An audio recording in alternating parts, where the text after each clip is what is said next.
Crockett Carquinez Fire Department incident and supporting Chief Dean Colombo, who's our incident commander throughout the day. It was actually here last night as well. Randy Sawyer is the Chief Environmental Health and Hazardous Materials Officer for Contra Costa County Health. It's S-A-W-Y-E-R, S-A-W-Y-E-R. He's going to speak in a moment. You guys asked a number of questions about health impacts this at the 8 o'clock hour, and so he's been kind enough to join us so he can answer those questions more authoritatively than I was able to. At the 8 o'clock hour, I briefed you that we had an assessment team in the facility looking at a number of things. One of them was the integrity of those adjacent tanks we were talking about through the day yesterday and into the evening. Our concerns about whether they had been compromised because of the heat and the fire they had been exposed to. The good news is those tanks have all been inspected, and we no longer have any concerns about the integrity of the adjacent tanks. I just came from the operations meeting where a joint team consisting of fire suppression, the petrochemical mutual aid organization, firefighters from Chevron, Shell, and Marathon participated along with NuStar, and they developed their plan for final mitigation of this incident. They're out there right now touring the site and making some final determinations. Their plan is to do a couple of things that will ultimately mitigate the entire incident, we believe. One is they're going to vent those adjacent tanks. Normally those tanks have an emissions capture system on them, kind of like what we're familiar with at the gas station, where the vapors are returned back to the tank. That system has been compromised because of the fire, and so they're venting those individual tanks to relieve pressure and eliminate any risk whatsoever of any fire associated with those tanks. Another thing we've talked about quite a lot is those secondary containment ponds that are formed by the berms around the two tanks that burned. Those are filled with material now. It's our belief that that material is mostly water at this point. Those are the ones we've been talking about and you saw from up the hill that have the foam blankets on them. We believe that's mostly water now. The team is in there making a determination of what the makeup of that material is. We believe there's no longer any risk of fire, but out of an abundance of caution, we're keeping those foam blankets on both of those containment ponds to mitigate any risk of any further ignition in those.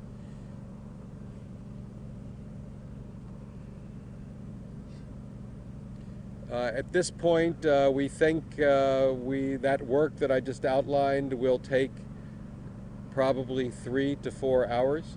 Our fire suppression crews are remaining on scene, again out of an abundance of caution in the unlikely event that any kind of ignition is triggered from the work. We think that will probably take anywhere from 3 to 4 hours, and I don't expect to have an update until that work is complete, probably mid or late afternoon at best at this point. But again, I'll use Twitter to let you know when a next update is. I had a couple of answers to questions that you asked in the 8 o'clock hour. One, there were some questions about the amount of foam that was used, because I mentioned that we had to order additional foam. Our best estimate at this point, and this is an estimate, is that we've used 15,000 gallons of firefighting foam in the course of yesterday afternoon and into last night. And of course, we're still using it to maintain those foam blankets. Just to give you an idea, and you guys can do the math, 15,000 gallons, that's used at somewhere around a 3% solution. So the vast majority of that is water. Do the math, but rough numbers, you could multiply by 100 and get an idea of how much foam has been applied in the last 24 hours, a little bit more than, well, about 24 hours to the fire. You asked me about the tank capacity, and I've confirmed that. There was a question about the percentage of the tank, the fill amount in those tanks. The 1% number is in fact correct. When the fire began, those 2 fire tanks were filled to 1% of their capacity. 1% of their capacity is approximately 3,000 barrels. There's 42 gallons in a barrel of oil, and so that means that 3,000 barrels in each tank comes up to about 126,000 gallons of ethanol that was in each tank. So our estimate last night of 250,000 gallons wasn't that far off. It looks like it's closer to 252,000, but certainly in the ballpark of what we were talking about last night. There were a couple of other questions that I continue to work on for you, and one is the regulatory agencies that oversee the operations here. From a government perspective, I don't have an answer to that question yet, but I will continue to work on it. And when we do a next update later this afternoon, I hope to have an answer to that. And I have a contact for you to refer to NuStar, media queries to NuStar, which I'll give you when we wrap up. But before we do that, I'd like to ask Randy Sawyer to make a statement about some of the things you asked me earlier this morning, and then we will take your questions. Thank you, Steve. Again, my name is Randy Sawyer. I'll talk a little bit about what we measured last night. We had our hazardous materials specialists responded to it and took measurements last night. They measured for benzene. They found no benzene in the area. They also measured for particulates, and that's our biggest concern from the fire last night, with the smoke, which has a lot of particulates in it. And so they did find some unhealthy levels of particulates throughout the night, especially when it flared back up. They would again see some higher concentrations of particulates in the air. When we called an all clear last night, we basically worked with Contra Costa Fire Protection District to determine if it could flare back up, and we also looked at the air quality, and at that time everything seemed in the healthy range for particulates at that time, so we were able to determine that it was safe for people to no longer shelter in place. Other chemicals that could be in the smoke or from the byproducts of the fire. Basically, it was ethanol that was burning. Ethanol, when it burns cleanly, produces just carbon dioxide and water. In this case, it wasn't burning completely, so it's what we call incomplete combustion, and it can produce carbon products, carbon or carbon monoxide, which can be a toxic chemical, carbon dioxide, water, and it could produce some hydrocarbons. But at the concentrations, we weren't real concerned about the byproducts coming from the smoke, and we weren't able to get measurements in the smoke itself. It's, of course, what's going up in the air, so we were unable to measure the actual concentrations of what was in the smoke. The long-term health impacts from this, the smoke itself is the biggest concern, is a short-term acute exposure for it in this case. There are long-term health impacts from smoke. That's usually when you're in it for long periods of time, and at concentrations enough that it could get into your deep parts of your lungs and into your bloodstream. With a short exposure, we're not expecting any kind of long-term impacts from the smoke from this fire. And I'll be glad to take any questions you might have. Is there any concern about that foam and the health impacts from the foam? It's supposed to rain tonight. Could that get in the bay? Is that something that you're concerned about? Basically, what the Coast Guard, we worked with the Coast Guard last night and Fish and Wildlife and their oil spill and petroleum response team.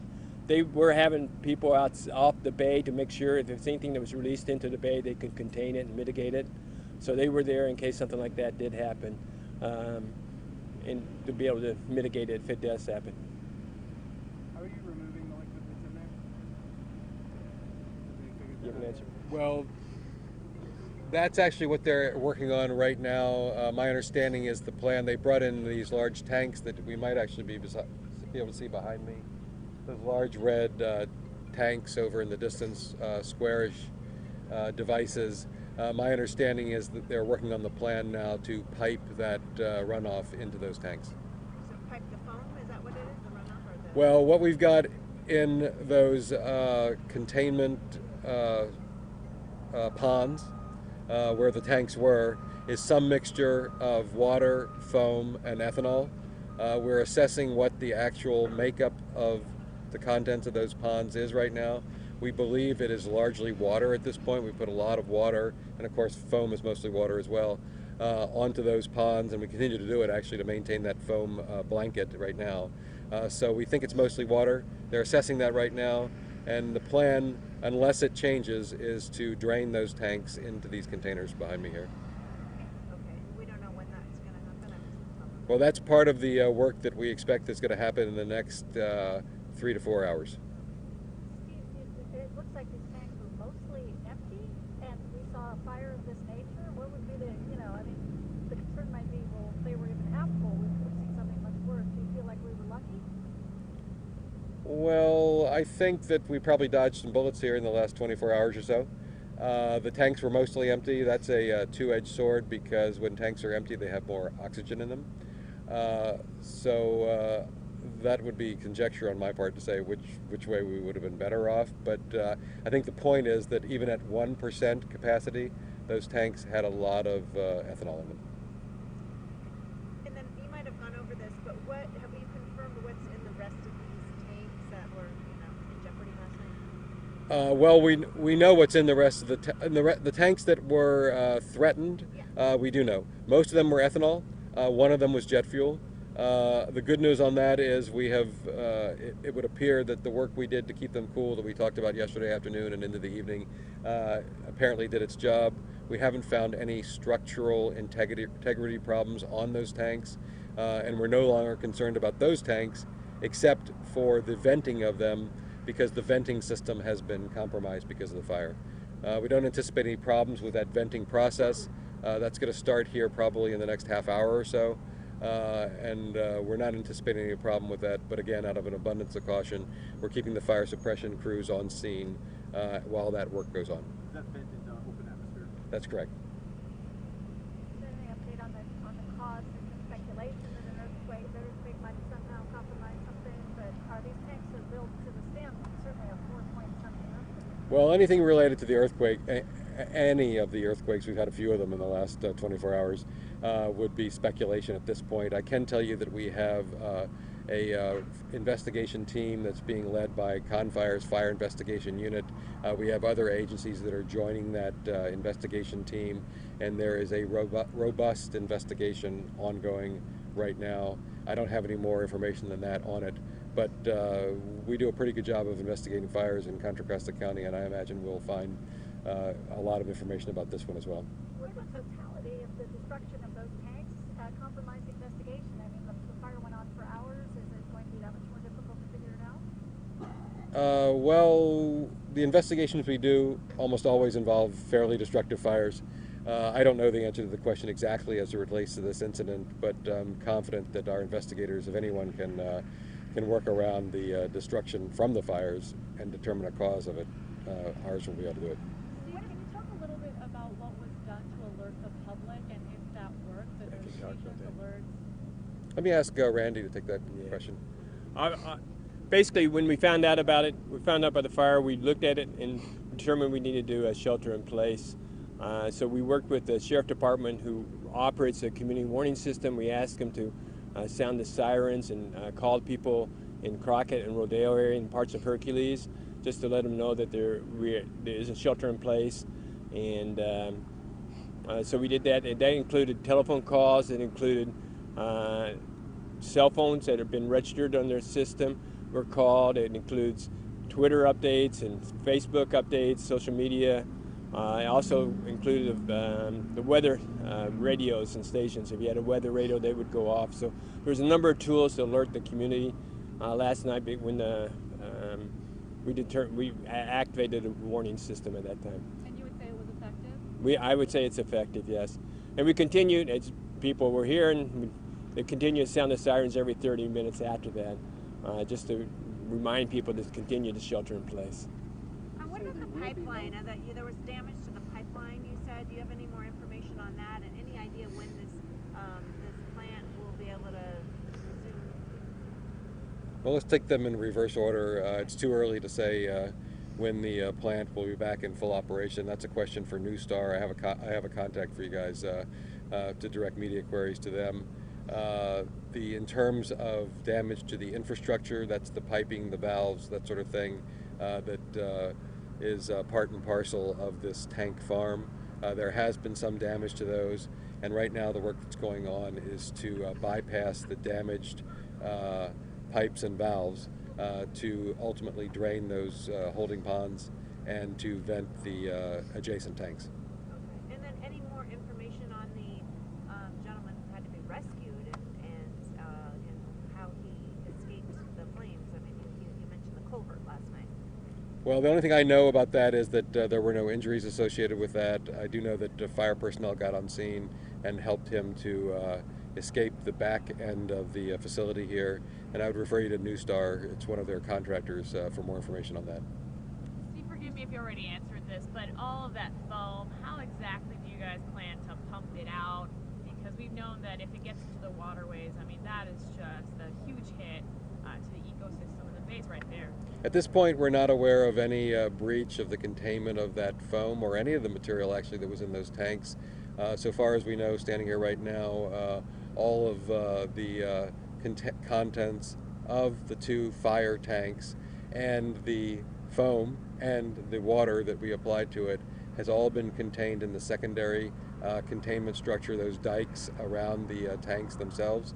There are a couple of large red tanks behind me in the distance here that are part of the plan to evacuate those containment ponds.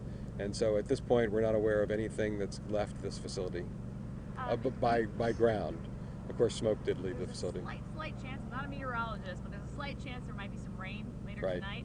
How is that going to impact this whole situation and making sure that doesn't somehow seep into groundwater, what have you? Well, we don't have any concerns about light rain at this point. As I said, the materials from those two burned tanks is completely contained in the secondary containment structure around where the tanks were. I suppose we might have a little concern about the foam blanket if we got a lot of rain, which is not forecast, because we want to keep that foam blanket on top of these containment ponds to deny oxygen access to the whatever might be flammable underneath the blanket. We don't actually think it's flammable at this point. We think it's mostly water. We'll know that hopefully in the next hour, but we're not anticipating any problem as a result of the rain. And just to be sure, if anyone with COPD, asthma, what have you, they're in the area, it's okay to turn on the AC? Is it okay to take off those wet, damp towels? Absolutely. Right now the air is clean. It should be no problem. It's clean as it is in the Bay Area, let's put it that way. You say there will be no long-term health effects from this? We do not expect any long-term health effects from it. You can get long-term health effects from smoke, but that's when you've been exposed to it for a period of time, not this short period, not this few hours we had last night. And did the lab results come back, do you know, from the Bay Area Air Quality Management District? I know they were out there taking the samples with the canisters, taking it back to the lab in San Francisco. I'm not aware of any results been back from their district at this time. But your results, your testing, Yeah, ours were direct measurements last night from equipment, and we showed last night the air was clean and it was we could lift the shelter in place at that time. okay, and that was at about what time? 9:30. Steve, have there been any breathing issues? Let me just say this. We'll take you next, but we have another briefing we need to get to, so we'll take two more questions, and I want to give you the referral for NuStar. Was there any delay in getting foam here to the scene yesterday? No, not at all. We arrived on scene with foam soon after our arrival. That's the fire service. We got the PMAO team, the Petrochemical Mutual Aid organization, on scene. They brought copious amounts of foam. We brought more foam in the overnight hours, and there was never any problem with availability of foam. One more question? Have any of your firefighters, any members, NuStar, have they had breathing issues? Any issues at all associated because they were just so close to? No, none of that. We did have one minor injury. It was a Chevron firefighter overnight, suffered some minor burns, as I understand it. He was treated and released back to work, so they were very minor injuries. So, folks, I don't know exactly when the next update will be. I will keep you advised by Twitter. It depends largely on what happens in the next, I would say, 2 to 3 hours. I don't anticipate anything in the next 2 to 3 hours, and my guess is it may be an hour or two after that. I'll do my best to get you an update as soon as I can. But like I said, until that work progresses substantively, I don't think we'll have an update. I did ask a NuStar to share some place that I can refer your queries to them, and that is an email address. It is NuStar Corporate Communications, no spaces, NuStar Corporate Communications at NuStarEnergy.com. That's NuStar Corporate Communications at NuStarEnergy.com. And with that, we'll see you sometime later this afternoon. Thank you. Steve, are the numbers that you showed?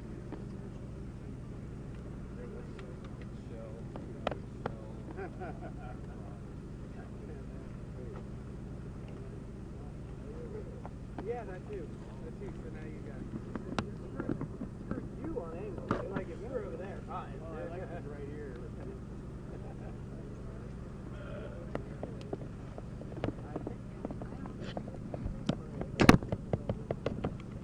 Oh gosh, I love when people show up late. If you're late, just you wait. You just look pretty and wait. Don't waste my time. Don't waste my time. I think you're waiting. I will be done.